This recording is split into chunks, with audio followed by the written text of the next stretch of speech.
ចាជំរាបសួរបងប្អូនទាំងអស់គ្នាក៏ដូចជាសមាជិកសមាជិកាអ្នកដែលកំពុងតែតាមដានវីដេអូក្លុំមកខ្ញុំតែងតែលឺមានបងប្អូនកម្មករក៏ដូចជាសមាជិកសមាជិកាហ្នឹងគាត់តែងតែសួរធ្វើមិនបានបងសស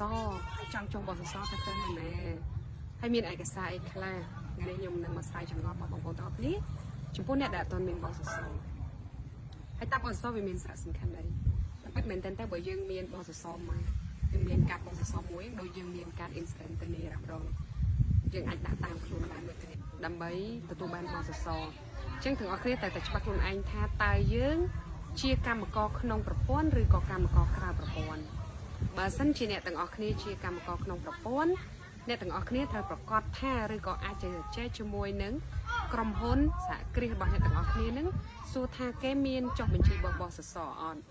មែនតើបើនិយាយទៅតាមផ្លូវច្បាប់ការប្រកាសរបស់ក្រសួងការងារក៏ដូចជាបសសគេបញ្ជាក់ឡើងច្បាស់ថាកម្មករនិយោជិតចាប់ពីម្នាក់គឺមានកាតព្វកិច្ចនៅក្នុងចុះបញ្ជីឲ្យពួកយើងចូលនៅក្នុងប្រព័ន្ធដើម្បីទទួលបានកិច្ចគាំពារសង្គមគាត់ចុះបញ្ជីឲ្យតើពួកយើងទទួលបានគេហៅថាការគាំពារអីខ្លះទី1គឺយើងទទួលបានការថែទាំសុខភាពនៅពេលដែលបងប្អូនឈឺទី2គឺការការពារទៅលើនៅពេលដែលមានគ្រោះថ្នាក់ការងារឬក៏ហានិភ័យការងារហ្នឹងមួយទៀតគឺរបបសោធននិវត្តន៍ពេលនេះខ្ញុំចែករំលែកតែប៉ុណ្្នឹងទេយើងជួបគ្នានៅ next video ចាអរគុណច្រើនជំរាបលា